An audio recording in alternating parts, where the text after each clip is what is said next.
So, So, sorry. sorry. Now am I Now am I audible? audible now?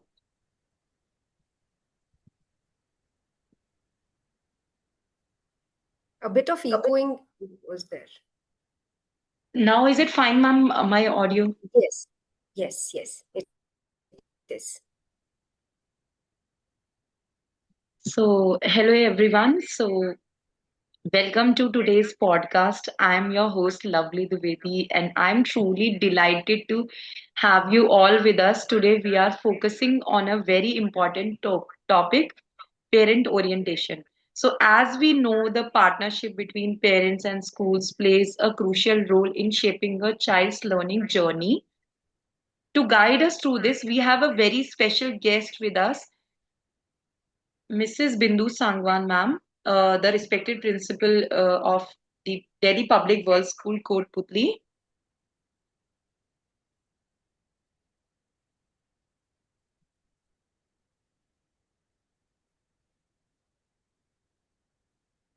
Ma'am, so I, on behalf of Connaissance Specialist and our entire team, I really welcome you on this wonderful evening of podcast session. We are also having Thank you with so much. us Dr. Rishi Mishra, sir. He's a clinical psychologist, RCI registered clinical psychologist, and founder of Connaissance Specialist, an organization dedicated to young minds where the guidance related doubts and young minds are being shaped. So, now let's introduce our guest. Mrs. Sangwan has been instrumental in building an environment where children can grow academically, emotionally, and socially. And today she will share her insights on how parents can play active role in journey. So, ma'am, welcome to the podcast. It's a pleasure of all of us to have you on this. My pleasure also. Thank you so much. So, ma'am, I mean, before I'm really very curious to know, and all the audience are those who will be joining us and those who have joined are really excited to know your insightful thoughts on the same. So, ma'am, parent orientation is often seen as the foundation of a school-parent relationship. So, why do you think such orientation sessions are essential in today's education system? Yeah. Lovely. Thank you for your question. Let us start it that ways. That suppose you got into something new, a new place, and you do not know anybody over there. All right. So I am now taking this example for a child and passing it on to the parent. A child, when he comes to the school, for him the school is very new, right? And suppose even the parent has also come to a new place and he doesn't know about the school.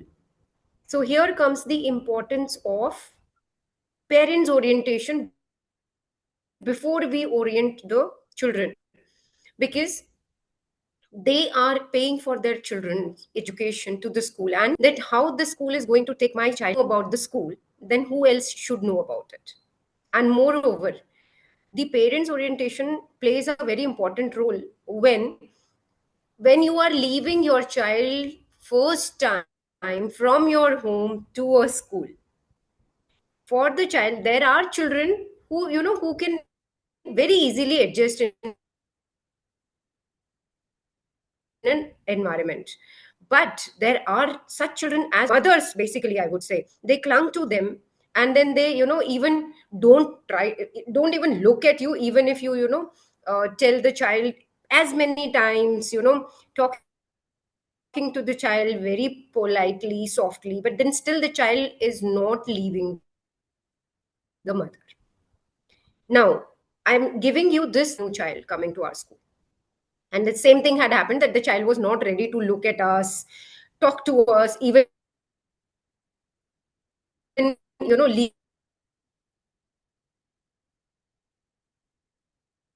leave the mother. So this is what a strategy also that we use, and this had naturally come up, that the teacher started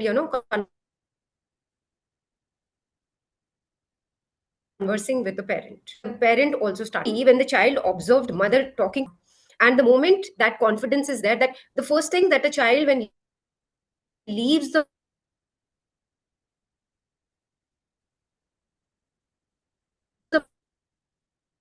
mother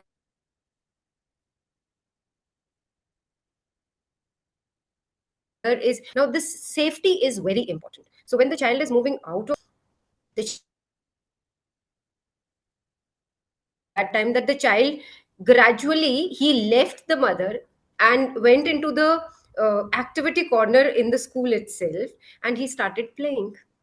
So here comes the importance of the parents orientation, that we bring into the school, we tell them that it is all good for them, and then the child will be automatically into the hands of a school. Thank you, ma'am. That's such an eye-opener. I'm sure parents listening are nodding along and thinking, yes, that's exactly what we need to hear. It's like you have already solved half the perspective.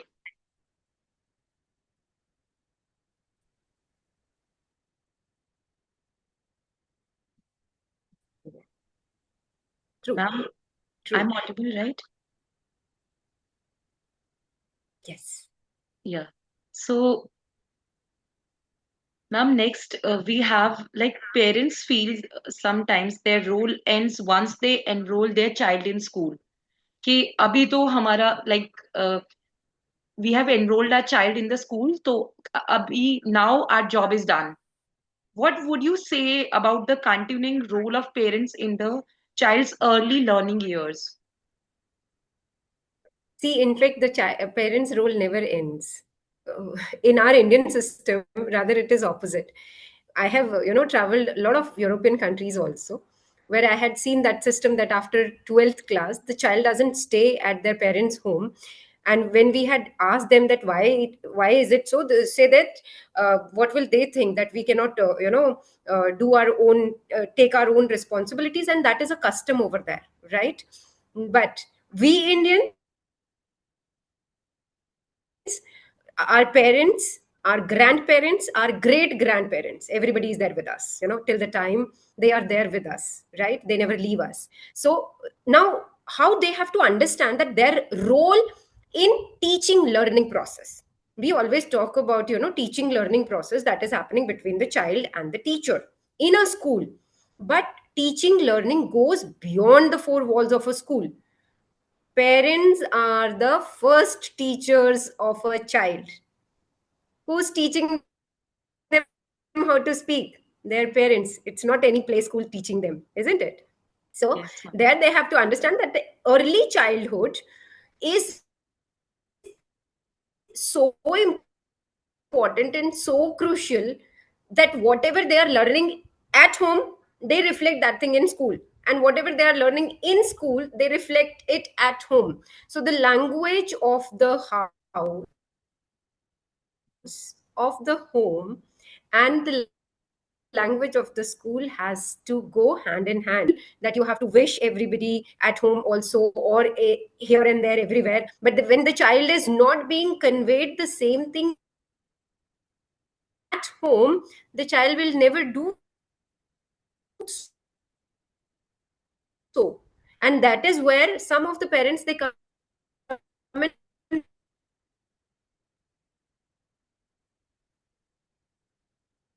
they say that, ma'am, my child is doing everything here in the school, but I see that the child is not doing the same things at home. Then we, convey to the parent, oh, that too we were not doing, ma'am. So I meant is crucial, crucial. It is vital, vital like our heartbeat, that the parent has to do all those things which are happening in the school. Then only, and,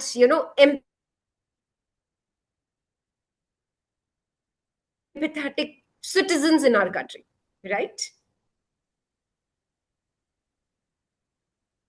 ma'am, I think इसीलिए बोला जाता है कि बच्चों के जो सबसे पहले गुरु होते हैं सबसे पहले जो सिखाने वाले होते हैं वो अभिभावक होते हैं, पेरेंट्स होते हैं. And ma'am that's beautifully said, and बिल्कुल. honestly I can imagine few parents now secretly promising themselves that they will spend an extra 10 minutes with their children while with playing or studying with their kids. So you really make it sound so doable, ma'am. Thank you so much. Yeah, it is. It is. Yes. Ma'am, so like I would like to deep dive into, in your experience, what are the most effective ways parents and schools can collaborate to ensure consistent learning for children both at home and at school? Uh, See, the collaboration is again very important, as I say. Without the involvement of the parents, we cannot proceed. We cannot expect a parent as well as the teacher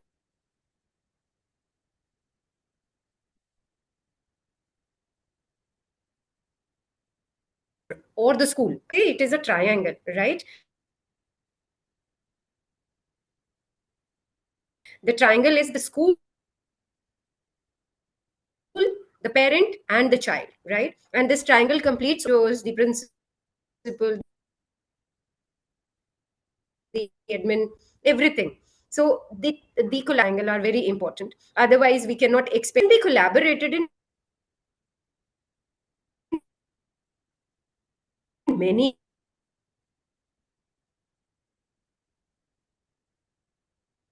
ways. How do we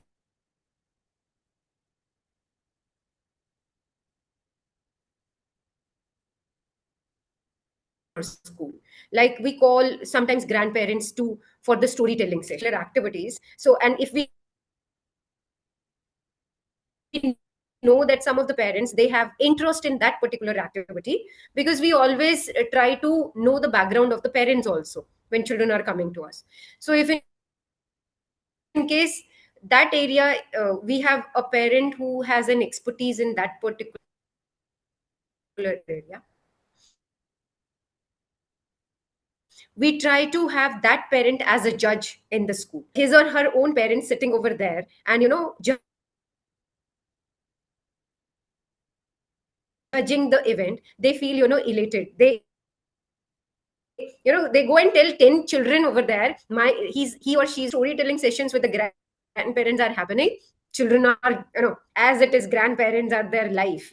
When the grandparents coming, friends, मुझे भी we collaborate with the parents. Maybe someday we can make a then a parents day where fun activities for the parents are being organized. They also should feel, again, they should also feel the school days back in their life when they are grown ups, because we always remember more the school. This is what my in our school with the parents, and how we discussing this thing. Though I would like to even bring in one more thing, that when school and home, I have discussed it earlier also, that when the school and home is speaking the same language, the child will definitely grow confident. And when now, bringing back the main topic that we are discussing, that parents orientation. So when we are calling parents in school, and when we are giving them the chance to involve in the school's activities, that is the time when parent will also understand that if school is doing, suppose the parent was a judge for an event, which may be a speech delivery, where his or her own child is standing on the stage and delivering the speech, and whether the child is delivering it with confidence or not, or what confidence, the parent will automatically understand. Some of the schools, we have seen that they complain a lot, confident, you people are not bringing him on the stage. So here the parents themselves will become the ambassador of the school.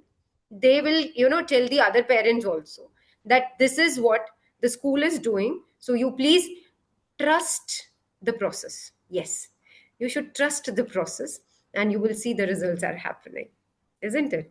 So here, if all the parents who are listening to me, I would like to uh, give a question for them to reflect on, that how often do they share their child strengths and challenges with the teachers, and then collaborate on it, that how to resolve it instead of criticizing.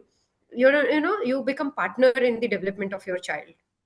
That really makes a difference.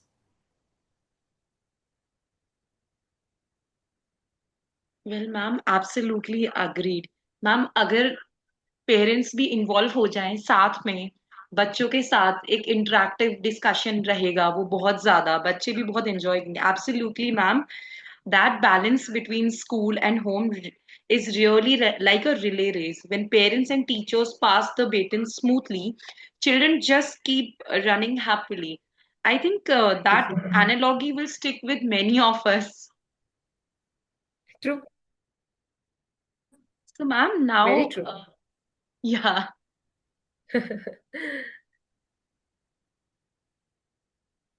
So, ma'am, now we are proceeding towards the next question. So, parents often come with a high expectation regarding academics and performance. How should parents balance their aspirations with the child's unique abilities and interests? Now, see, this is always written on the. You can say that this is written on the main gate of the school, right? Even parents. I mean, like we have met. Now it is like 25 years in the field of education. I have met all sort of. I have gone through all sort of stages in my life, from a PRT teacher to a principal today, and we have met n number of parents. We must have touched so many lives in our life. Expectations, who doesn't have the expectations?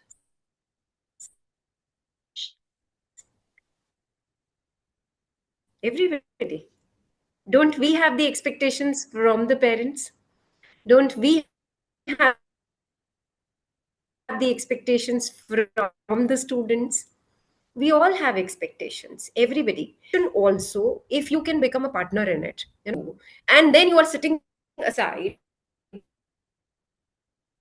Ma'am, I'm sorry, waiting your for it to voice come to you. is fluctuating in Instead, between.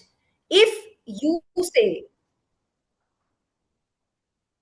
all right, I'm at the same place, there could be so I can't help that. Maybe am I audible now? Yes, ma'am, but in between it's like Yeah, fluctuating. it could be fluctuating, right? So it is a that is again technology. The technology, we cannot do anything with it, but then thanks to technology, that we could at least connect and do all such conversations which we were not otherwise doing. Otherwise we were waiting for somebody to come in person and do all these things. Now thanks to technology, that through such podcast we can at least spread our message to n number of people. So it's all right if the voice is fluctuating in between. People should bear with it, isn't it? So now coming back to the Yes, ma'am. question, that the expectation that parents have. Now this is actually a very big question, how to bring a balance about it. Eh, no, it is 100%. If I am suppose I'm a principal today, but I at the same time I'm parent also, isn't it? I also expect when my child is going to the class, to the school, the child should come out learning something. Now there is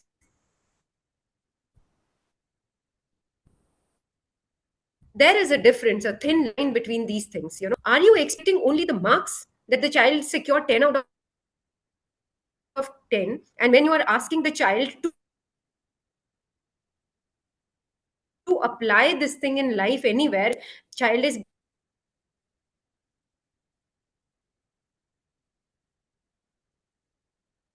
blank standing in front of you. Life skills are 100% important. I still remember, बड़े लोग बोलते हैं कि there are people who had, and we have such legendary examples in our own life. Our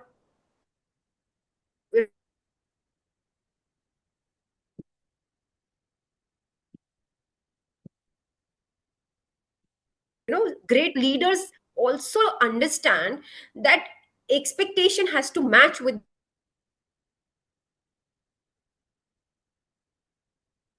reality. capable of doing a work in a beautiful handwriting, what you can do is you can maybe improve it, but you cannot beautify it. Isn't it? Cbsc has now become very, I thank to CBSE that CBSE has started paying attention to it, and there are parents also who have started paying attention to all these things. That if my child is not good at math, science, so let my child excel in what he is good at, instead of pulling and pushing the child, and teachers and the schools, that my child is not performing, I'm paying so much of fees, what are you people doing here, why my child is not improving. Acceptance is very important. There is an example, rather, a mother, she came and she said that I'm not happy with the academics of my child, and she has not secured very good marks. um, but when we have spoken to her and we said that, ma'am, see, she's doing very well in the speeches. If we tell her, she's very well, she can confidently go at on the stage and she can speak very well. So such are the things, then the child, otherwise the child will also start feeling insecure. My mother is never happy with me, whatever I do, she's always having some or the other complaints. She doesn't like me, because children are, believe, I mean, like, I need not to say this thing. Children are amazing observers. They observe, they can mimic your n number of teachers who are coming to this classroom. They can speak the way the teacher is delivering whatever. Sometimes even we have observed, like, I remember I used to do that. I used to wrap a sari like my kindergarten teacher. I loved, I adored her a lot when I was in kindergarten. So I used to come home, pick up my mom's dupattas, and wrap it, tag it, whatever the way I could do it. And I used to become, okay, standing like a teacher. Yeah, yeah, I was in Secunderabad, so south. So that time even I knew some of the Tamil language also. Now I don't know, but we used to speak that ways. Something I still remember: orange kaya ninishuragani noruru tulagi tonatishitinaga apapapulaga nakalailele. I don't know the meaning of this rhyme, but I still remember it by heart. you know so this is the power of, I always give this example. I know another rhyme also in that language, though I don't know the meaning of it. Children are imitators, observers, and they can imbibe anything that you present to them in a plate. So be very careful what we are presenting to them, and be very careful with your expectations, because you there are so many examples. The Tare Zami Par movie is a great example to portray this thing, that the child has the problem of dyslexia and parents were not able to take it. That is also very important. Parents should accept this thing, that my child is capable of this thing, so let my child flourish in this thing. Nowadays parents have started, ma'am, my girl is, this is again an example I'm giving. A mother came, she's a well read and well educated mother. She said simply, ma'am, what are you teaching? She's in UKG. So whatever you are teaching to my child, I can also teach it, because I know how to. I want you to do some activities with my girl, because here she is having, peers, the friends are there with her. So she enjoys with them. At home, we are elders. We don't have one thing, we can't match with her energy, because she is a kid, she's full of energy. And another thing, she's the only child, so she doesn't have any sibling also to play around. So that's a bad part, again, bad story. We can say that the sad story of our lives, that nowadays we all couples are concentrating on one kid policy. All right, fine. But then, yes, she said that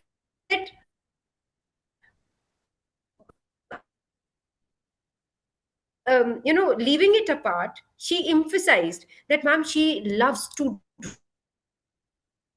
draw, she loves to dance. So if she can be given those opportunities to go to dance, I greet my children with a smile. So I had seen that girl giving me a smile, that I am here, because she was missing in school for some almost a month she did not come to school, and I used to call her mother every day and asked her why she's not coming to school. And then one good day when she turned up, second day she turned up, and every day then she's coming. So she used to assure me that I am here with a smile on her face.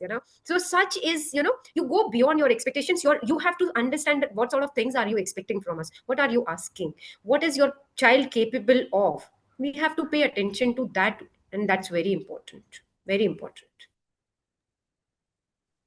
Well, ma'am, thank you so much for a marvelous response. We should always dream big for our child because, but grow those dreams around their unique strengths. That is how confidence, resilience, and true fulfillment blossoms.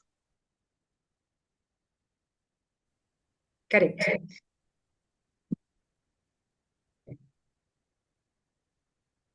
And ma'am, I really love that point because when you mentioned about that child uniqueness, it's just like we all have a different favorite foods. We can't expect every child to be same at same level. If we True. go Very into the field of psychology, so Howard Gardner has described the eight kind of multiple intelligences. So correct. child may shine in music, child may shine, some may shine in maths, some may be good in cricket, and that's perfectly okay. It's not a kind of conclusion that if your child is not good at maths, he or she may not be good at another aspect. Correct. Very true. Very true. So, ma'am, like before proceeding further, I would like to give a little break to ma'am and as well as ourselves to get refreshed. So, this is lovely signing off from podcast. We will be continuing with another part two series. Don't go away anywhere. It's just a 2 minute Kit Kat break. So, please, again, I'm requesting everyone, please do rejoin. So, very shortly, we will join this insightful discussion with ma'am. Even I don't want to end, but keep keeping a break in between is really necessary. So thank you so much for joining in, everyone. So we will be continuing it very shortly. Okay.